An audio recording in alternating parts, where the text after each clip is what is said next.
नमस्कार। जय माता दी। मैं हूँ आपकी अपनी लाइफ डिजाइनर जीतू आचार्य। गुरु अस्त हो रहे हैं और गुरु शादी के कारक होते हैं कन्याओं के लिए। और गुरु की जब हम बात करते हैं तो आपके लेवल, आपके स्टेटस के कारक भी होते हैं। शुक्राचार्य यानी शुक्र पहले ही अस्त चल रहे हैं। ये दो तारे जब डूब जाते हैं तो बहुत सारे कार्यों पर विराम लग जाता है, यानी शुभ कार्यों को नहीं किया जाता। अब यहाँ पर गुरु के अस्त होने से आपके ऊपर प्रभाव देखिए कैसा पड़ेगा। अब गुरु किस चीजों के लेवल होते हैं? हमारे धर्म कर्म के कार्यों के। गुरु आपके जुपिटर यानी आपसे बड़े जितने लोग हैं वो आपके लिए एक तरह के गुरु हैं। वो जो आपका मार्गदर्शन करते हैं वो आपके लिए गुरु हैं।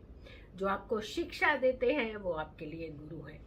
आपके पिता आपके गुरु हैं, आपकी माता आपकी गुरु है। और साथ के साथ जहां से भी आपने अपने जीवन के अंदर कुछ भी अच्छा ग्रहण किया है तो वो गुरु है। अब जब ये सारी चीजें गुरु प्रदान करते हैं, यानी एक तरफ से धन भी देते हैं, दूसरी तरफ से आपका स्टेटस भी देते हैं, फिर धर्म कर्म से भी जोड़ते हैं और धर्म कर्म को कहीं ना कहीं आप ही के माध्यम से कटघरे में भी खड़ा कर देते हैं जब वो गुरु अस्त हो जाते हैं। अब देखिए ये सिचुएशंस कैसा क्रिएट करेंगे। सबसे पहले तो यहाँ पे गुरु ही गुरु की टांग खींचेंगे, यानी ज्ञानवान होते हुए भी आप दूसरे के ज्ञान के अंदर कमियां निकालना शुरू कर देंगे। जो व्यक्ति, जो महान पुरुष हाँ कहीं ना कहीं एक मिसाल बनते हैं, यानी बहुत सारे लोग आपको सुनते होंगे, आपके माध्यम से अपने जीवन के अंदर बदलाव लाना चाहते होंगे या आपसे शिक्षा ग्रहण करना चाहते होंगे। अगर ऐसे ही गुरु अगर उन्हीं चीजों के अंदर कहीं नुक्स निकालना शुरू कर दें या दूसरों की टांग खींचना शुरू कर दें तो सोचिए कहीं ना कहीं उनके ऊपर एक प्रश्न चिन्ह बनने लगता है। तो जब गुरु अस्त होते हैं तो ऐसी चीजें भी करवाते हैं, यानी आप अपने ज्ञान से बड़े नहीं बनते हैं, आप दूसरों की टांगे खींचने से बड़े बनने लगते हैं। तो ये कहीं ना कहीं मतलब ज्ञान तो है, एक तरीका भी अच्छा है और पूरी तरह से शिक्षा भी है, लेकिन उसके बावजूद ये आपसे कुछ अस्त होकर के ऐसी चीजें करवा देंगे जैसे किसी की बुराई कर देना, किसी के बारे में निजी चीजों को छेड़ देना, उसकी पर्सनल जिंदगी पर अटेम्प्ट करना, उसके काम पर अटेम्प्ट करना, उसकी एजुकेशन पर अटेम्प्ट करना, उसको फिजिकली अटेम्प्ट करना, यानी कई तरह की चीजें जो होती हैं ये क्रिएट कर देते हैं। तो क्योंकि ये बहुत अच्छे एक प्लेनेट है जो आपका सही मार्गदर्शन करते हैं, लेकिन जब ये अस्त हो जाते हैं तो यही मार्गदर्शन कहीं ना कहीं भटका भी देते हैं। तो ये भटकाने वाला काम करेंगे अपने अस्त पीरियड के अंदर। तो भटकना नहीं है, आपने किसी के बारे में कुछ नहीं, अपने ज्ञान को आगे बढ़ाइए आप, लेकिन दूसरों के ज्ञान की टांगे नहीं खींचनी है। अब आती है यहाँ पे कुर्सी की सीनियर्स की बात। ये तो धर्म कर्म की बात हो गई। अब हम सीनियर्स की बात करते हैं कि सीनियर भी दूसरे सीनियर पे एक अटेम्प्ट करने लगेगा कि ये सीनियर तो अच्छा है ही नहीं, इसने तो ऐसा क्रिएट कर दिया, इसने वैसा कर दिया, ये सही शिक्षा नहीं देता, यानी कहीं ना कहीं वो लेवल जो है वो आपस में टकराता है। अब यहाँ पर एक कंडीशन खराब होने लगती है कि चलिए प्लेनेट तो ऐसा कर रहा है, क्या गुरु रूपी व्यक्तियों को ऐसा करना चाहिए? नहीं, यहाँ संभलने, क्योंकि यहाँ शिक्षा दी जा रही है। गुरु एक ऐसा माध्यम होता है किसी भी जातक की जिंदगी में जो उन्हें सही मार्गदर्शन करे। इसी कामना से कोई भी जातक अपने गुरु के पास जाते हैं। तो लेकिन अगर गुरु ही इस तरीके की चीजें करने लगेंगे तो सोचिए उनके पास जाएंगे क्या? कहीं ना कहीं आप भी नहीं भटक जाएंगे। तो कहने का मतलब जब एक प्लेनेट ऐसी क्रिएशन कर रहा है तो जरा सीनियर्स आप भी बच करके रहिएगा। अब आती है धन की कारक की बात करते हैं, यानी ज्यादा ग्रीड पैदा करा देगा।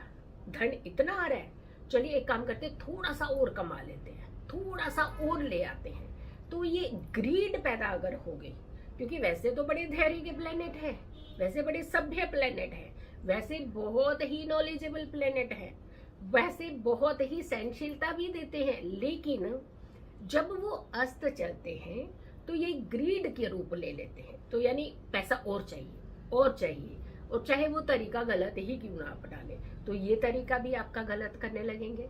तो यहाँ पर भी धन के मामले में भी बहुत ज्यादा एक्सेस ग्रीड मत रखिएगा। अब आती है शादी की बात, क्योंकि हमने धर्म कर्म बता दिया, हमने आपको धन के मामले में बता दिया, आपके सीनियर के मामले में बता दिया। अब हम आपको बताते हैं कि जब गुरु अस्त होते हैं तो आपकी शादी में भी अड़चने करने लगते हैं। यानी कई बार हम लोग ना ज्यादा नुक्स निकाल लेते हैं सामने वाले की जिंदगी में। भले ही आपके अंदर 100 कमियां होंगी, लेकिन सामने वाला पर्सन आपको परफेक्ट चाहिए। क्या ऐसा होना चाहिए? थोड़ा सा एक नजर जो होती है कभी भी हमारी अपने जीवन की तरफ भी हमें घुमानी चाहिए। हो सकता है सामने वाले में एक गलती हो सकता है सामने वाले में 2 गलतियां हो। कभी आराम से शांति से सोच करके बैठिएगा कि आपके अंदर कितनी गलतियां हैं। लेकिन गुरु अस्त होकर के ये सोचने नहीं देते हैं, वो सिर्फ सामने वालों पे अटेम्प्ट करते हैं। तो यहाँ पे ध्यान रखिएगा, अगर शादी की भी बात चल रही है तो यहाँ पर भी आपने किसी के अंदर इतने नुक्स नहीं निकाल देने हैं। भले ही आपके उनके सामने वाले के नुक्स 2 हो, आपके 100 हो, तब भी आप सामने वाले को रिजेक्ट कर रहे हैं, क्योंकि 2 नुक्स ऐसे लगता है आपके ऊपर बहुत भारी बढ़ गए हैं। तो जुपिटर अस्त में ऐसी चीजें भी करवाएंगे। अब ये कब से कब तक अस्त है? 6 मई से लेकर के 2 जून तक ये अस्त रहेंगे। ऑलरेडी शुक्र अस्त है, यानी 2 मुख्य प्लेनेट का अस्त होना कहीं आपके व्यक्तित्व पे चोट लगाना, कहीं आपके जीवन के अंदर खलल पैदा करना, कहीं आपके रुतबे को सेंध लगाना, कहीं आपकी रेपुटेशन को खराब करना, और कहीं धन को नुकसान करना, कहीं शादी को रोकना।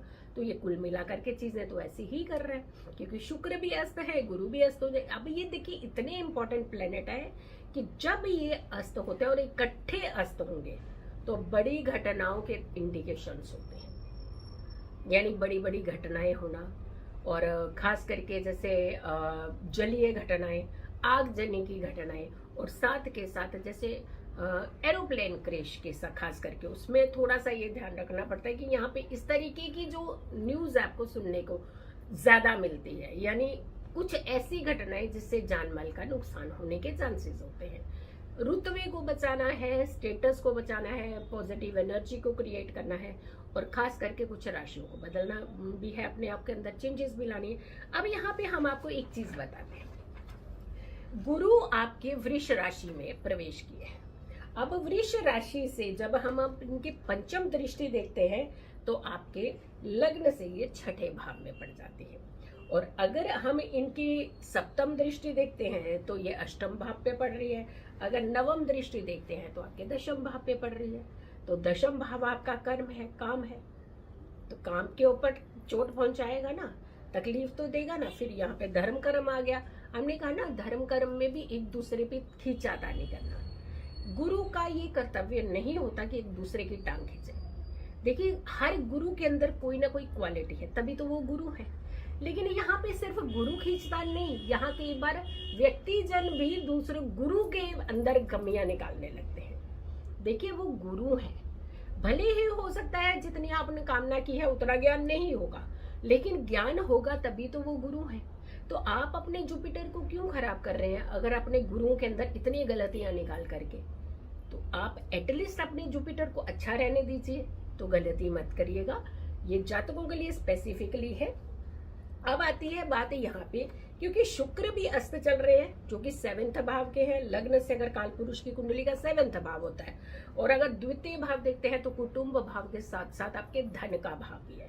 अब यहाँ धन भी खतरे में, यहाँ शादी खतरे में, यहाँ आपके जीवन के अंदर जो आपका लेवल स्टेटस है वो खतरे में पड़ रहा है। तो यानी कुल मिला करके अगर हम इन भावों की बात करते हैं, क्योंकि 12वें भाव के भी स्वामी है गुरु, और 12वां भाव जो है विदेश यात्राएं करवाते करवाते भी रोक देगा आपको। तो यहाँ पर गुरु अस्त जो है 2 जून तक आप थोड़ा सा संभल करके रहिए, शांत रहिए, कुछ अच्छी चीजें करिए। पहले तो नुक्स निकालना ये बंद करिए, अपने आप के बारे में सोचिए कि आपके अंदर भी कुछ गलतियां हैं। तो यहाँ पे क्या होगा कि अननेसेसरली का आपको तनाव मिलना शुरू हो जाएगा। आप अपने तनाव से बचिए, आप गुरुओं का आदर करिए, जितना भी ज्ञान है उनको एप्रिशिएट करिए।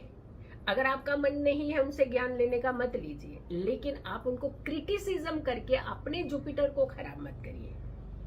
और यहाँ पर अपने धन को संभाल करके रखिए। केसर का तिलक आप रेगुलर लगाइए अपने माथे पर, इन दिनों तो खास करके लगाना चाहिए। और महिलाओं से पंगा मत लीजिए अगर आप पुरुष हैं। और खास करके जो राशियां हमने बताई हैं आपको कि गुरु की राशियां धनु राशि, मीन राशि, और शुक्र की राशियां हम कहते हैं कि वृष राशि एंड सप्तम भाव की राशि जो है तुला राशि है, यानी लिब्रा, टॉरस एंड सेजिटेरियस हो गए, पाइसियंस हो गए। तो आप लोगों को जरा बच करके रहने की जरूरत है। इनफैक्ट वर्गों को भी थोड़ा सा बचना है, संभलना, उनके ऊपर भी दृष्टि से संबंध बन रहा है। वृश्चिक को भी थोड़ा संभलना है, मकर को भी संभलना है। बट कुल मिलाकर के अगर हम देखते हैं जब ये प्लेनेट डिस्टर्ब होते हैं तो इसका इम्पैक्ट बहुत सारी राशियों के ऊपर पड़ता है। तो सभी लोग ही अगर संभल करके अगर डिसीजन लेंगे, अच्छे डिसीजन लेंगे, तो आपकी जिंदगी के अंदर इतनी परेशानियां आपको नहीं घेरेंगी।